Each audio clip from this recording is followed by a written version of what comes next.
Good morning, everybody, and welcome to not only the highlight of civilization and the best day of your life, but today I'm going to solve some of civilization's most thorny problems.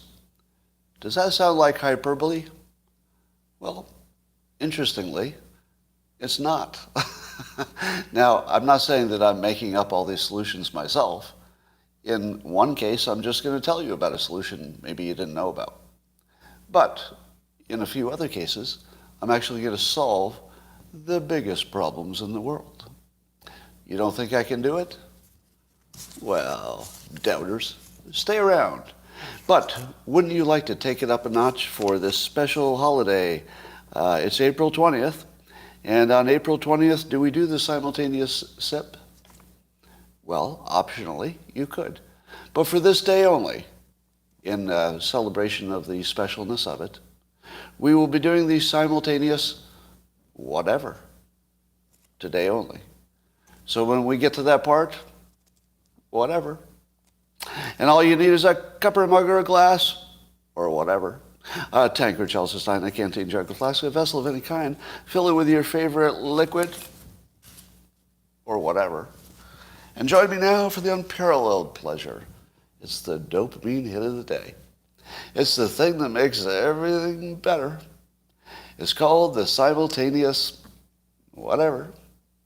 And it happens now. Go. Oh, wow. So good. Now, are you ready? Are you ready for me to solve or tell you the solution? I take no credit for this whatsoever. This is just something that's in the news. Climate change. We're going to knock that one out first. You ready? Solution to climate change. The company Rolls-Royce does more than make cars. They have a nuclear division.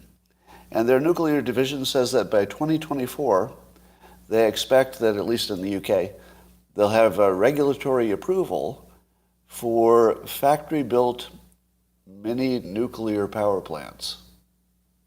And what this means is they will have solved the economics of safe nuclear power by 2024. Now, of course, it would take a while for the United States to do something like it. But what they will have done is proven the model. Once they prove the model, then other companies presumably will follow the model. And the model is this. The problem with building a nuclear power plant is that they're all one-off. Every design is, uses stuff that exists, but the total design is sort of new every time because there's always an element added and, that sort of thing. But suppose every nuclear power plant were exactly the same and they were small enough so that the components of them could be built in a factory and every one would be the same. So once you've approved this kit, if you will, these parts that one factory makes so they can be put together in the field, assembled and then transported because they'd be small enough, you can get your economics of mass production down. You can get your approval cycle, which is sometimes the biggest problem, way down. You can move them to places that are underserved because they're small. You could probably put them in areas that would be, let's say, have less of an exclusionary zone just because people are still afraid of anything nuclear. But if it's a small one, I don't know, I'm just guessing, this is just speculation, but wouldn't that be less scary? If you said to somebody, here's this giant domed building that looks dangerous just from a distance, with a big stack and there's some kind of steam coming out, you see one of those things and you think, if that baby blows, that's going to take out the whole state. It's not true. But when you look at it, it looks like it is a bomb, right? That big dome, doesn't it look like it sort of looks like a bomb? I mean, it doesn't look like a building, does it? But when you make the small ones, you can actually make them architecturally cute. They're actually fun to look at. They don't look like anything. They're just their own little thing. And imagine, if you will, the psychology of the people who have to, let's say, live with these dotted around the landscape, if they see these cute little ones, and you say to them, hey, this is the new technology, it's a technology that has never melted down, which would be true of the current versions. The current version of nuclear has never melted down. It's only the earlier versions that have ever had an incident. So if you told the story as if it's new, hey people, do you remember that old dangerous nuclear stuff we had?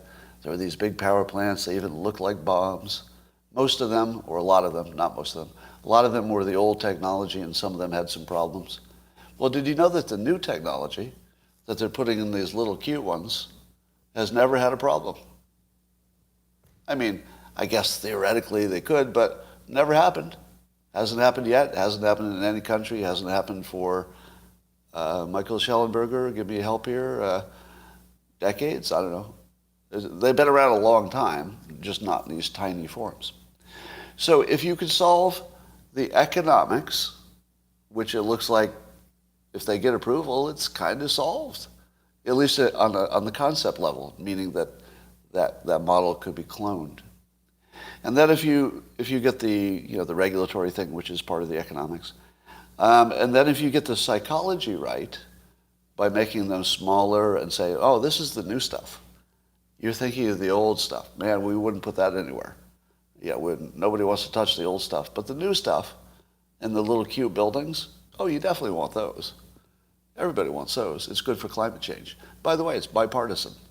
Oh, it's not even an issue of Democrat versus Republican, because it actually wouldn't be. It wouldn't be. It would actually be bipartisan. Even Congress is bipartisan on nuclear. So if they can really pull this off by 2024, and maybe they're off by a year or two, it's plenty in time to get us out of a catastrophic situation. And that's not even counting the fact that these could be hooked up to scrubbers. Once you get the cost of nuclear down, let's say you take it down by a factor of 90%. Could you get it down to the point where you would have a dedicated scrubber that would suck the CO2 out of the air, have it just connected to one tiny nuclear plant, and then suddenly the economics of scrubbing the air turn positive? Because the biggest cost is the energy. So if you solve the cost of producing the clean energy, tiny nuclear plant, you can suck the hell out of the CO2. You can suck it right out of the air. So you could have tons of suckers, like you could build a whole desert full of suckers with one nuclear power plant and just suck the entire CO2 out of the country. I don't know if it works that way. If you sucked all the CO2 out of your zip code, would it attract CO2 from other zip codes? Because it's not like air, it's not like a vacuum. Would that even work? Or would you have to put all of your suckers in geographically dispersed places? It would work a little bit, of course. I mean, because the CO2 isn't going to know to stop at the border of the zip code. But would it work well enough? Or would you really have to spread them out? I don't know. Maybe we don't know that. All right, so the first claim I believe I've delivered on.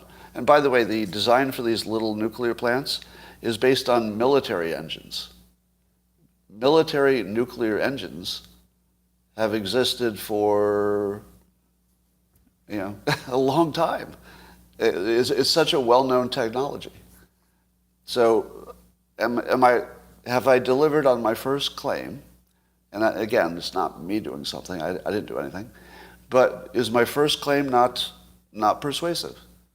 The climate change looks a little bit solved, doesn't it? Not as in solved in the past, but we now have a very clear, practical way to get everything we want. We did it. Now, there's a lot more work, but there's nothing in the way. Nothing. There's literally nothing in the way, because follow the money. If they can make these economical, how many can they sell? All of them? All of them, right?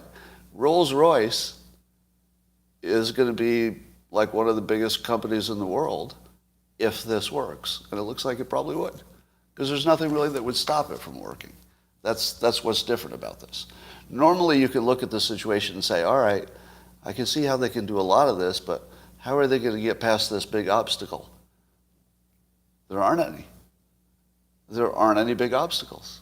This is just a big truck driving right down a highway toward a solution. That's what it looks like, unless there's something I'm missing here.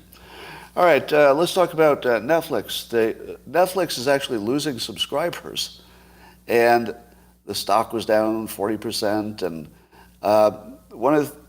what they were talking about is maybe the problem is that people are sharing their subscription, and so they would have more growth except for all the sharing. And maybe it's because the pandemic is winding down, and people don't need to be just indoors all the time. But you know what I think it is?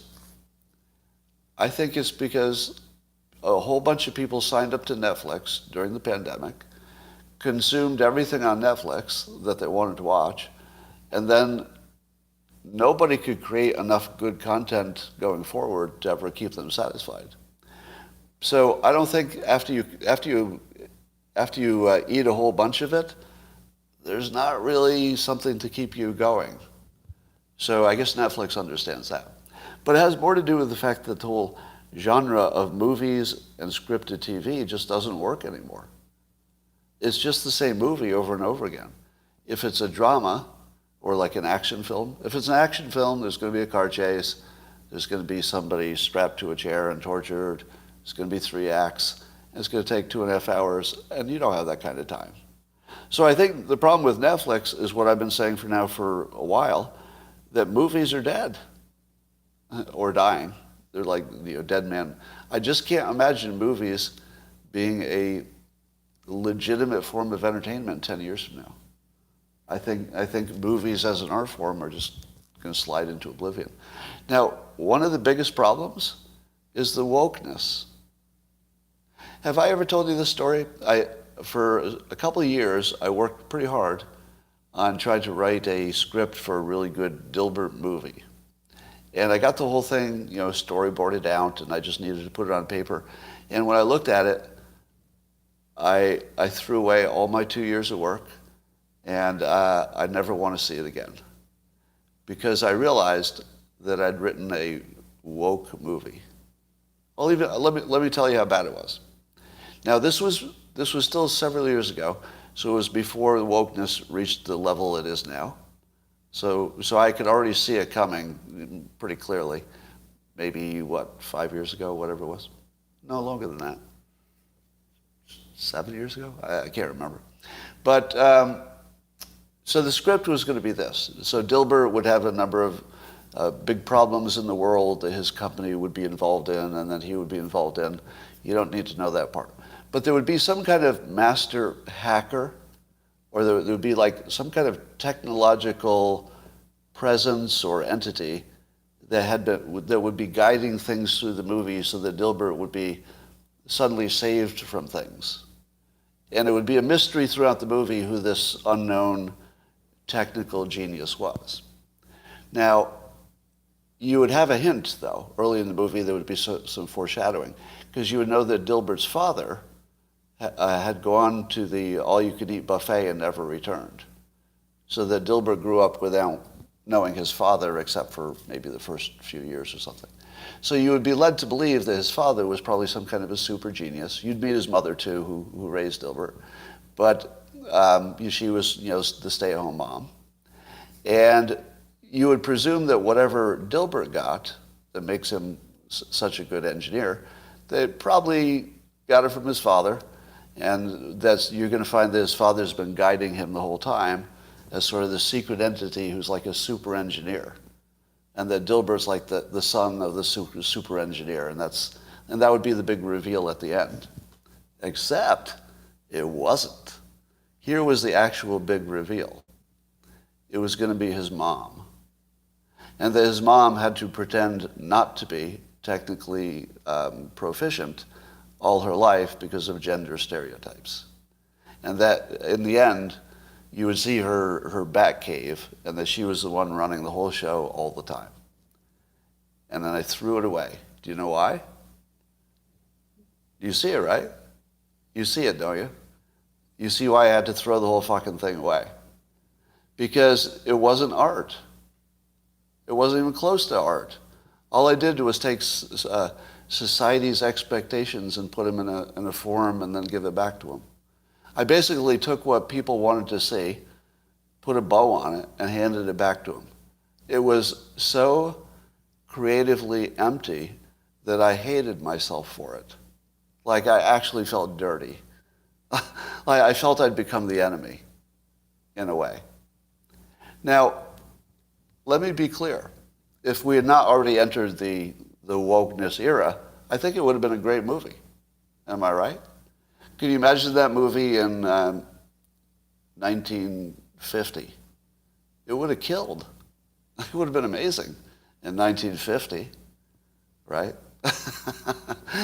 Because it would have been a surprise, and you wouldn't see it coming at all, and then that's why it would be good. And it would, break gender stereotypes and stuff. But now it would just be too much. It would just be too much piling on. So and I don't think you could get any other kind of a movie funded. I think your movie would have to have some woke element to it, or climate change element or something, just to even get funded. So movies, I think, are a dead art, and I'm glad I bailed out. Although I think it would have made a lot of money, but I'm glad I bailed out. So I'm not going to make a big deal about this, but because you hate it, but CNN is now saying there's a study that I don't believe that says that regular masks protect the wearer. I thought we went through the whole pandemic thinking that the masks were for the benefit of the other people. It was going to stop the infected from pluming. But now we're saying that, of course, the N95s, we always imagined might be useful. So nobody's going to argue about the N95s. I think everybody says, oh, if you had a well-fitted N95, that you could change out regularly, that'd probably help you. So everybody agrees on that. It's just these regular, weak surgical masks. And CNN is saying that there was some tiny little study that said there was a big difference, and the people who wore the surgical masks were way less likely to get infected. Would you believe a study like that? Would you believe that just comparing people who chose to wear masks to people who chose not to is going to get you some kind of a useful result? Because don't you think that the person who chooses to wear a mask is also choosing a whole range of behaviors that would be compatible with that mindset, such as, do they shake hands? Don't you think that the people who don't wear masks are more likely to actually shake hands, get up close to you, talk to another person up close who doesn't have a mask on? I mean, basically their entire lifestyle would be different.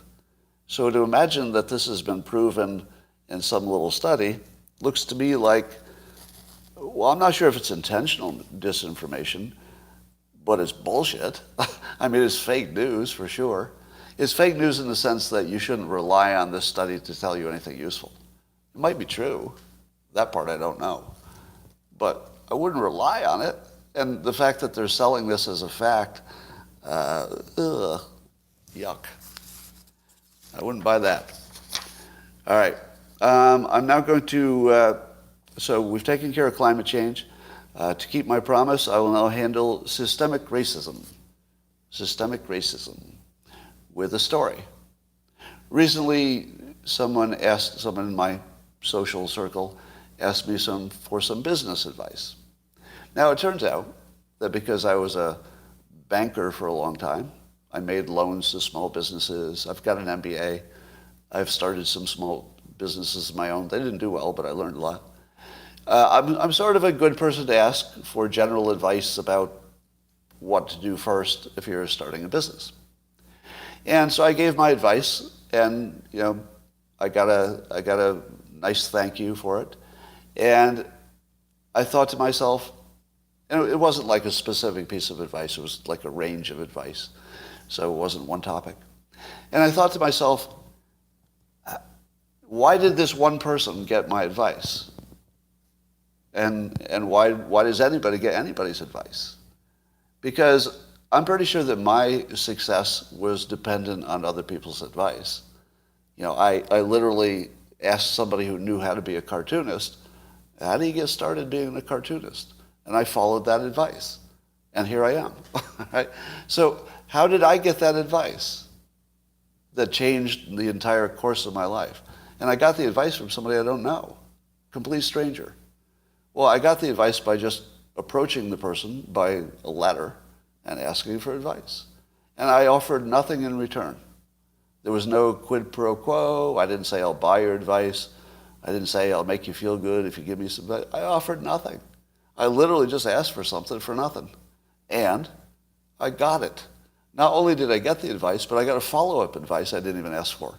And it was the follow-up advice that I followed that got me to here, where I'm talking to you. And so whenever I get a chance and somebody asks me for advice, I give it.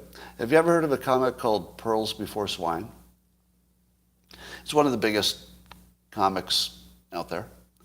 Now, if you've read the creator's story, you'll know that his origin story involves me. So I gave him a good recommendation early on. But he also met with me, and we're friends at this point. And he basically just reached out and said, can you spend some time with me, because he lived locally, and give me some advice. And I liked his comic so far, what I'd seen. So I did. And he did something weird. He followed my advice, which is weird, because I'm actually not used to it. I've given a lot of people, especially artists, advice. They almost never follow it. Usually they say something like, oh, thank you, but I have a reason to go a different direction. Okay. But the people who followed my advice do pretty well. And I would say that the only reason I'm where I am is that I followed somebody else's advice. Somebody knew a hell of a lot more than I did, so I just followed their advice. So here's the problem with systemic racism. We keep solving the wrong problem, or to say it better, one part of the problem is already solved. Here's the problem that's already solved for systemic racism. If I'll just pick an example, a young black man with an education, do you think you'll do okay? Yeah, because every corporation is trying to fix or improve their diversity. I mean, it's a very stated, important goal. I mean, you could argue about the wokeness of it and whether, I'm not going to argue whether they should do it. I think they should, but that's not the argument. The argument is, do they have opportunities? The answer is, yeah, better than white people. That's just the truth. It's just the truth. I'm sorry if it offends you. If you're a black, educated young man, you have a way better chance of getting a job than the identical white man in the same situation with the same education. It's not even close. It's not even close. And likewise for getting a college scholarship or even being accepted in a good college.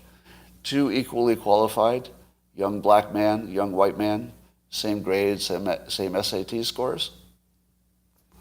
It's not even close. The young black man wins that contest every time. So if that's so good for the people who are starting in the hole, aren't we done? Because I used to kind of think that. That was my point of view. My point of view is if all these opportunities exist and you just have to take advantage of them, exactly as I did. I went to work for a big corporation because when I went there, I was still in demand. They were hiring people like me. So I went there and they trained me and I was better off for it. So I keep telling myself, well, I started with basically nothing and I went exactly where they can go. I worked in school exactly like anybody else can. Why can't everybody else just do what I did? And one of the reasons is that some people get advice. Some people have mentors. Now, I sought out mentors, but I don't think that's normal. And I can tell you that people have sought me out a number of times. Do you know who I say yes to almost every time? Guess. What demographic groups do I say yes to almost every time? Black, female, Hispanic, every time. And would I more likely give them advice than somebody I knew to be, white and male? I don't know. Probably not. Probably not. I'd probably give anybody advice if they were local and they had a good reason and I could help them. And the local part's the important part. Now, I realize I'm opening myself up here to be attacked by people who want advice. And I have to tell you, I just don't have the time to do most of it. It's, I do it as I can.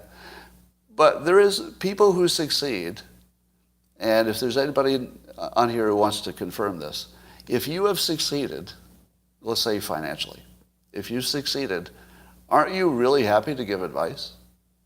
Like you give it for free. You're happy to do it. Look at all the yeses on the locals platform. People are just yes, yes, yes, yes, yes. You want advice? You want to get mentored? Absolutely. So here's my solution to systemic racism. Black people and any person of color, anybody who's starting in a hole for whatever reason, there are plenty of people who give you advice, and it will change your life if you follow it. You just got to reach out. You just got to ask, and then follow the advice. Now, I do get that that's harder culturally across some boundaries. It's also harder across gender boundaries.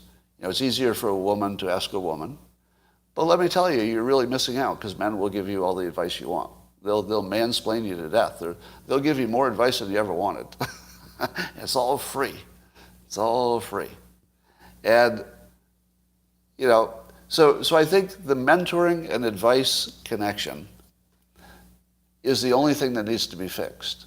Because if you could catch young black families, and I'm going to say the parents and especially the mother, if you could catch them early with the right kind of advice, just connect them to some kind of mentoring situation, then they can get to the second part, which is the corporations really want to hire them. And other people too, not just corporations, right? So the second part of the plan for giving everybody equal opportunity is done. The second part's done. It's the first part that doesn't exist. Connecting you to people who can just nudge you in the right direction. It's the only thing that made me successful. If you take away the advice that I got at key points along the way, I'm not here. Now, what I had going for me is I was going to go get that advice, right? If I had to steal it, I probably would have gone and gotten it, right? Because I wasn't going to not succeed. I sort of had a mindset that there wasn't any obstacle that was going to stop me. But that's also not normal, and I don't think you can teach it. I think it's like a genetic flaw that has some weird advantages to it. Right? My genetic flaw is that I can't be satisfied with what I have. Like I have to push through the next thing. So it's like this, it's almost like an illness. And a lot of successful people will tell you the same thing. You don't become successful and then quit. Say, oh, I got successful. I guess I'm done. I'm done working now. I wish it worked like that. But whatever it was that got you there doesn't turn off. You're like, damn it. So what about everybody who doesn't have that flaw that they just have to keep going? I think you have to find a way that the mentors find them to make it easy to get that advice. I don't think you can count on a young black kid to go find some successful white adult or any successful adult of any kind and go ask for advice. That's a lot to ask for a young person. I was willing to do it, but it's rare. All right. Let's fix free speech. So let's see, systemic racism fixed, climate change fixed. We're doing pretty well so far. We're on target. I'm going to tell you a little very interesting story that's happening right now, and then I'll tell you how to solve all of fake news and disinformation. So watching Jack Dorsey, I'm going to say off the leash, meaning he's going full free speech about free speech. It's so meta, like it's making my brain hurt. All right, so Jack Dorsey, founder and ex-CEO of Twitter. Until now, I think he's said things that a CEO can say for the most part. Things that are sort of, as non-controversial as a CEO should be. But now he's not CEO anymore. And I've told you his other opinions, and he's very free speech. And that's going to be important to something I'm getting to in a bit. But he had this little exchange with Marc Benioff, founder of Salesforce. So Benioff is he's a pretty awesome guy, actually. I've talked about him before. So I spent some time with Marc Benioff before giving a talk at Salesforce. So we got to chat for a little while. And I got sort of a feel for his vibe. And I came away thinking that he's the real deal, meaning that he's somehow plugged into some extra dimension in a way that's hard to explain, that he's just not operating like normal people.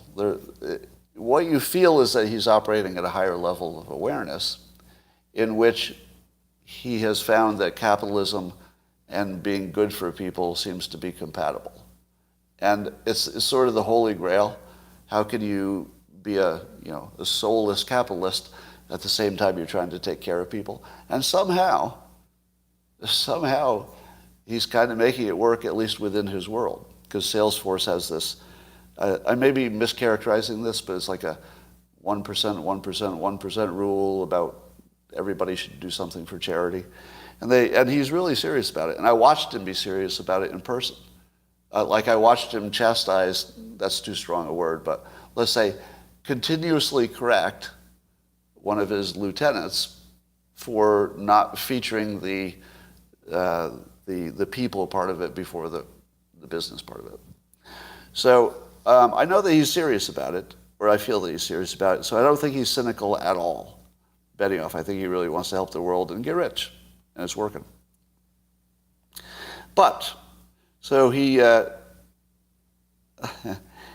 tweeted this. So he tweeted a picture. So Marc Benioff tweets a picture of himself on the cover of CEO magazine, right? Which is interesting that you tweet a cover of himself on CEO magazine. But I guess he's quoting himself saying, "Capitalism as we have known it is dead, and the obsession that we have with maximizing profits for shareholders alone has led to incredible inequality and a planetary emergency. When we serve all stakeholders, business is the greatest platform for change." So there's Benioff, making a call to helping people, but also, having a business be robust and part of the solution. And then Jack tweeted in reply, "You bought this magazine too?"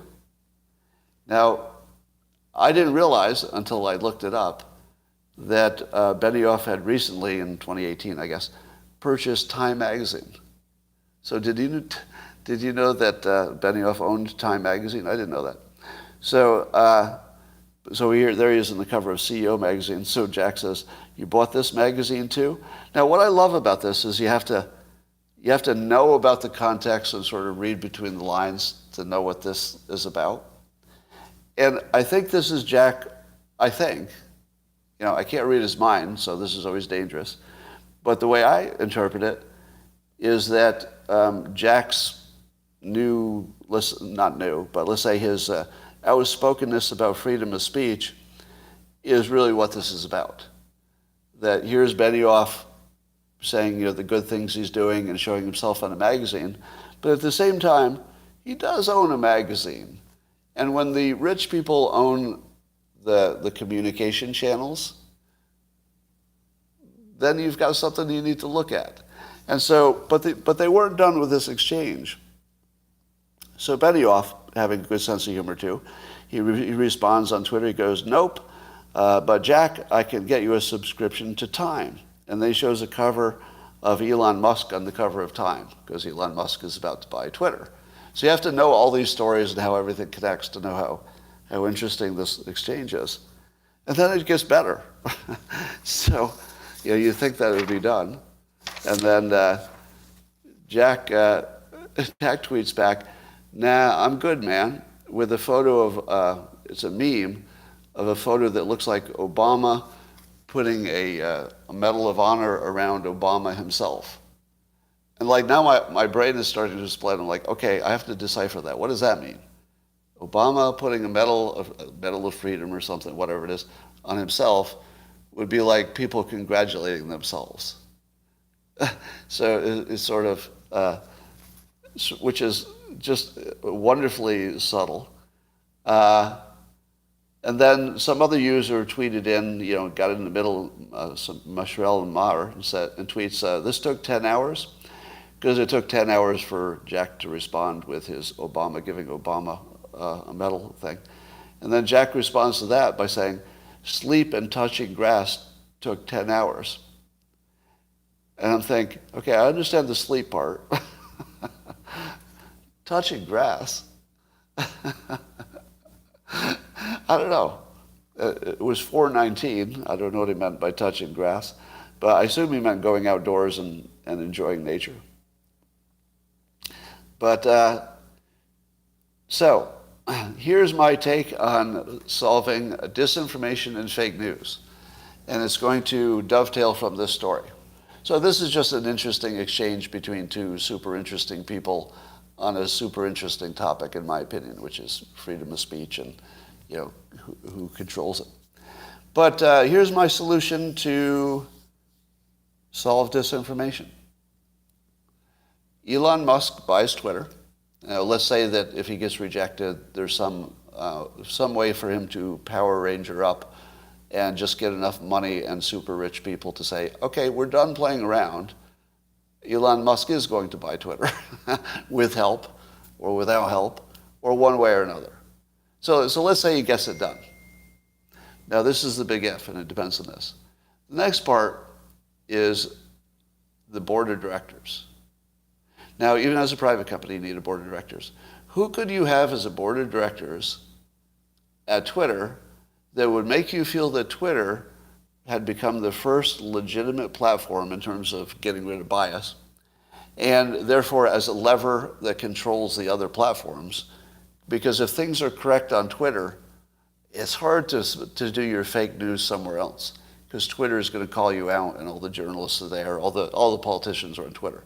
So you have to get Twitter right, and then you can be fake news and all the rest. But if Twitter is calling out fake news everywhere, left and right, then you just can't get away with it. It's like the lever that controls everything. So the board of directors, in theory, under a Musk ownership, also in theory, would include a board of directors that anybody would look at and say, okay, that's a pretty good board of directors. So I'm going to suggest some names, but I don't mean it, all right? The names I'm going to suggest are just to get you thinking. They're not necessarily the greatest ideas, all right? Now, yes, I thought about putting myself on the board and rejected it. Because, why did I reject myself? Because I'm not credible to a big part of the country. So you don't want a board of directors that isn't credible. That's just recreating the problem. And as much as I think I'd be awesome, in my own head, I'd be awesome for that job. Like, actually, I think I could be useful. But the public would not see it that way. I'm a little too controversial. So I'm not a good choice. Here's something that might be. And before you react, keep in mind that the only thing I'm looking for is credibility for free speech. So these are people you don't have to like in any other context. The only thing you have to say is true about this group of people is that, oh yeah, they do like free speech. Like, that's the part you don't doubt, okay? First one, Bill Maher. Bill Maher. Say what you will. Say what you will about his politics if you don't like him. Can you say for sure that he's ride or die on free speech? I know, you hate it, don't you? Wait for the full list. Bill Maher is ride or die on free speech, I think. Glenn Greenwald lives in a different country, so his credibility is hurt because of that. I thought of him. Here's another one. And again, don't get hung up on the specific names. Get hung up on the concept of finding people that would fit this description, even if you don't like these names. Second one, Naval Ravikant. Why? Nobody knows his politics. I don't know. But he's one of the most credible people in all of, high-tech world, and other people see him as credible, and anybody on the board would see him that way as too. But there's a better reason. You know what the better reason is? He'd be the canary in the coal mine. All you'd have to do is wait to see if he quit. If he doesn't quit, nobody's getting away with anything, because he'd see it. Right? Nobody's getting away with anything if he's still on the board. If he quits, all bets are off. The canary is dead. All right? So you need one canary. Now, I'm not saying it's him, right? So I'm not saying he'd be the right one. I'm not saying he'd do it. I imagine he wouldn't, actually. I can't imagine him do it, actually. But you need somebody to be the canary, somebody who's rich enough and strong-willed enough and independent enough that if that person quits the board, you've got to say, all right, we have to see what's going on now. We have to reopen the hood, right? Now, we don't trust anybody anymore because that one, our canary, died. Who's the canary? Somebody said Joe Rogan. Thought of him. He'd be excellent, except he's not considered credible by a lot of people, unfortunately. You're ahead of me. Tulsi Gabbard is on my list. Is she the perfect one? I don't know, because you can find reasons to disagree with her. But has she ever been against freedom of speech? No. Oh, there's a suggestion I like. Chris Rock. Chris Rock. Say what you will about Chris Rock. Do you like his humor? Don't like his humor? I love it. But do you think Chris Rock would ever be against free speech? Doubt it. Doubt it. And then you've got some, add some diversity. I think that'd be good. Here's the one that's going to fool you. I would add to the board Jack Dorsey. You didn't see that one coming, did you? He's perfect. Nobody knows more about the company. And coming in as a board member would just scare the shit out of him. He's already criticized the board. He's the last person that the current board would want on the board. And do you know who I'd want on the board of a new board if, let's say, Musk owned it? I'd want somebody that the old board definitely didn't want on there. I mean, that would seem like a feature to me. I don't know if they would want him or not, but so Jack Dorsey is unambiguously in favor of free speech. He's just able to say it now because he's not a CEO, so he can say it in a more clear, and you can tell that he's emotionally attached to it. It's not just talk. The way he's reacting to it shows that he's in the fight. He's not a bystander. I will throw in Marc Andreessen. If you're not familiar with his name, you should Google him. I don't need to explain to everybody. Mark Cuban. That's interesting. Mark Cuban. Yeah, I could see that. Because Mark Cuban has that same, I would imagine he's a free speech absolutist. I haven't asked him. I haven't seen him talk about it. But I would imagine. And he would be a canary too. I think he would be a canary, because I think he would quit the board if they did something that was unambiguously anti-free speech. You don't think he would quit the board? Or if he couldn't see what he was on the board of, if he didn't have visibility that made him feel comfortable that things were okay? Yeah, I think he would quit the board. Good name, all right?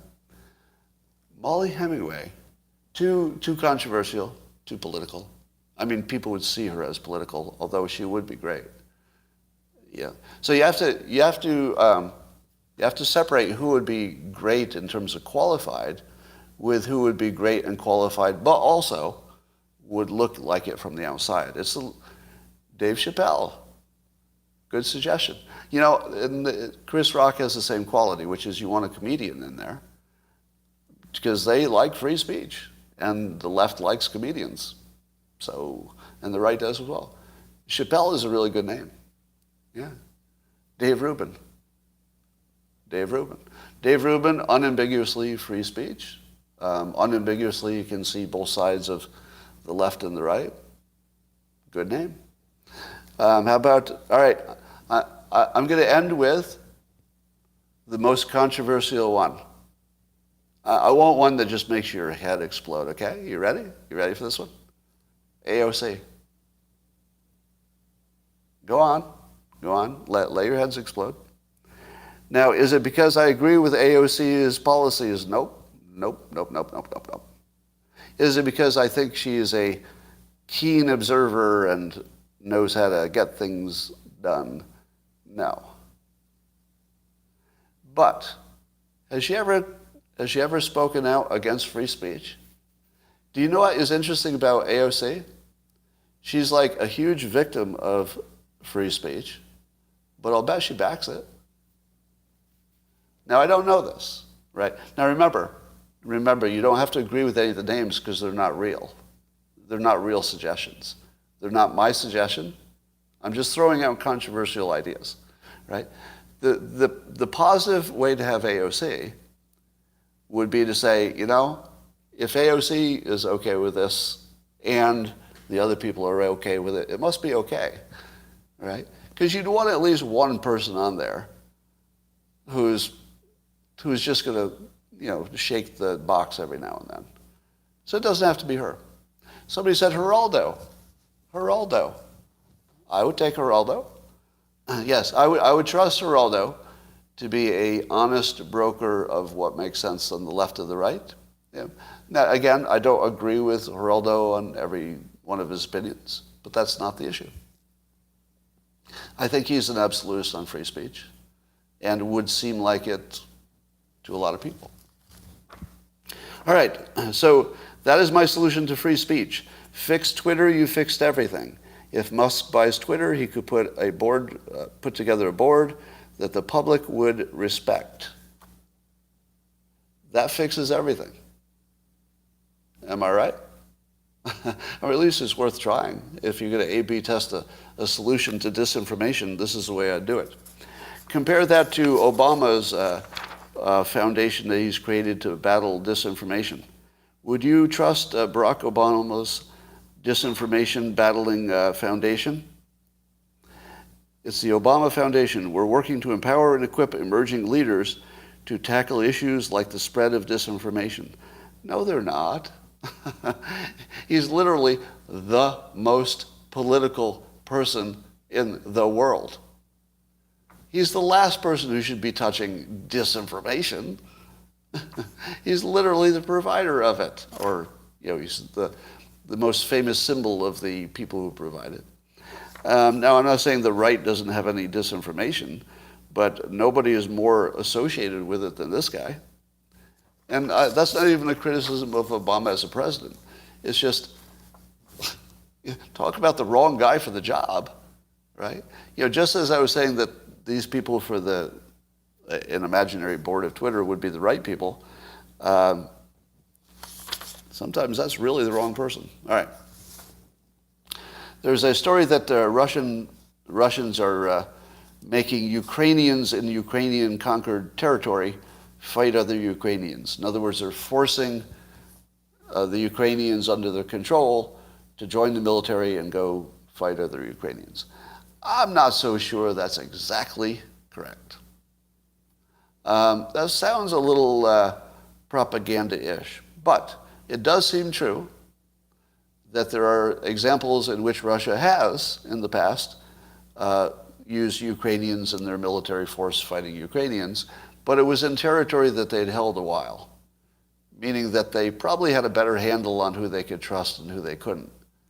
Well, I don't know about giving a gun to somebody you conquered yesterday.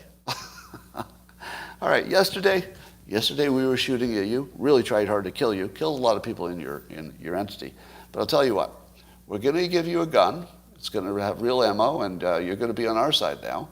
And if you don't, we'll shoot you. And you're like, click, click, and you're like holding this gun, and you're like, okay, you're the guys who murdered all the people in my troop, and we're going to go out in that firefight where nobody knows where any bullet is coming from. And you think I'm going to be shooting at my team? Explain to me how that works. Because you were shooting at me yesterday. One of those bullets went right by my head. I don't think I'm going to be shooting in that direction. I mean, I might point my gun there until the shooting starts. But as soon as the shooting starts, I'm going to be like, now, to me, it looks like fake news. Fake news that's close enough to real news that places where they've controlled it long enough, maybe they can get people that they trust to be in the military. It just feels propaganda-ish to me. I wouldn't buy that on face value. All right, Rasmussen has a poll asking people if women should fight on the front lines and perform all combat duties. 59% now say yes, that women should fight on the front lines. Now, some of you will interpret this as men becoming more woke, or maybe women too, and that there's much more equality, and this is, we're not there yet, not to 100% people saying it would be fine, no matter what your gender. But you can see that there's a big push toward much more wokeness and open-mindedness. No, that's not what's happening. I think people just hate women.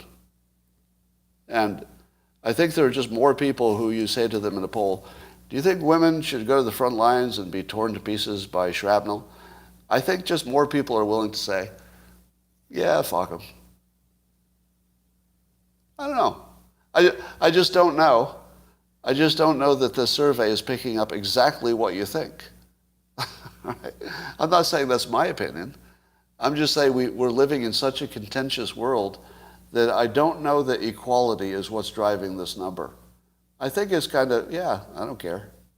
What about all the incels? All the men who have given up women forever because they can't get a date, and it's only the top 2% of men on Tinder who are getting all the action? You don't think some of those men who have been completely abandoned by women in the sense that it's useless to even try to get one for them, you don't think that they're saying, yeah, I don't care. You could send them all to the front line, I don't care. It wouldn't affect my life one way or the other. All I'm saying is you have to be careful about how you interpret these things. There's a story about Taylor Lorenz, a reporter for the Washington Post, and I don't care. So I'm going to skip that one. But I want you to know I heard about it. It just isn't interesting. Once again, I seem to be in every story. There's a story in the Evening Standard, a British publication, about MPs that are going to vote on whether Boris Johnson should be investigated for misleading Parliament about I don't know what. And the story leads out with a story about me. But what the hell? What the hell? How do I get in this story about Boris Johnson and some damn thing? But they were quoting some past thing that I talked about. Student debt. 52% of likely U.S. voters support Biden's plan to cancel student debt. So that makes it a good idea, right? Politically, this would be good for Biden because the majority of people agree with it, right? Is that right? Because the majority agree. So therefore, it'd be a good thing to do. Because that's how politics works. If the majority like it, you want to do it, right? No, not in this case. Do you know why? Because there are too many people who will really, really be mad about this. You don't want to do something that's good for people if it makes even the minority of people so mad that they'll change their vote. I don't think too many people are going to vote for this just to save money. I don't think too many people are going to say, well, if I get Biden, I'll save some money. But I'll bet there'll be a lot of people who vote against him if he does it. I would be kind of mad. Yeah, I've paid off somebody else's student loans, actually. So I helped let's say a loved one pay off student loans. And I'd be pretty pissed if I wasted my money. Pretty pissed. All right. I got to imagine that there are some Democrats who have paid their own student loans who are not going to like this at all. I feel like there was something I missed. Now, have I solved all the problems? Let's see. What did I promise you? I promised you that I would solve climate change. Okay. Fake news I solved with a Twitter board if Musk buys them. Systemic racism through mentoring. Oh, and then poverty. Well, poverty will be solved by the small nuclear, making energy costs go down. If we fix the fake news, then you can get real solutions instead of fake ones. And if you fix systemic racism with the mentoring, that eventually fixes poverty. So I believe I got all four: climate change, fake news, poverty, systemic racism in one live stream. And I did that on 4/20. And let me tell you, I couldn't have done it without the simultaneous whatever. So how many people think I delivered? Did I deliver? Have I delivered 4 solutions, not that I made up myself, but 4 solutions that actually would work? That's right. Nailed it. Now, that doesn't mean these will all be implemented just the way I said, but we do have the solutions. Isn't it fun to know that even if they don't get solved, we do know how. We do know how to solve all this stuff now. We just have to do it. All right. No doubt this is the highlight of all live streams ever. The best thing that anybody's ever done anywhere. And probably you would like to close with one more simultaneous whatever.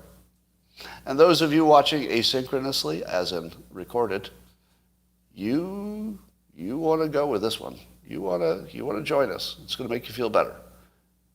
You ready? Let's do the simultaneous whatever. Well, I'm being criticized for not curing wokeness. I think wokeness is curing itself. And wokeness seems self-curing. Wokeness simply has to go too far. Can you count on wokeness to go too far?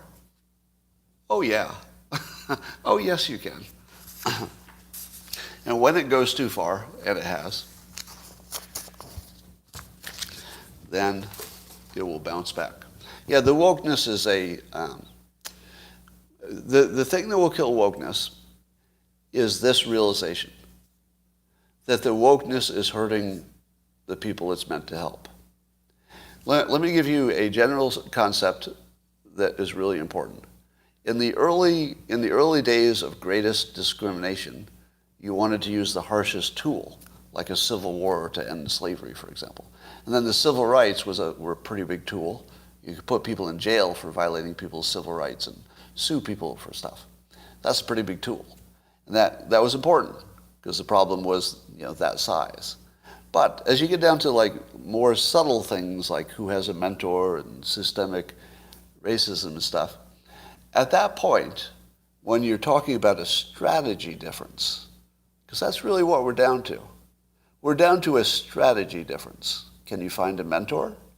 Because if you can, everything else is in place. Just a strategy. Just get that mentor. So once you've got it down to a strategy place, the wokeness is anti-productive. Do you want to be a young black man and you get a good job and everybody around you thinks that it was affirmative action? Messed up, right? That's messed up. That works against you. That works against you. So at what point do you get to the point where the discrimination part, although discrimination and bigotry will always exist, right? There's going to be a baseline of that. But the actual problem part, economically, it's all just down to a strategy now. A really simple one. Connect mentors to people who need it and then take their advice. That's it.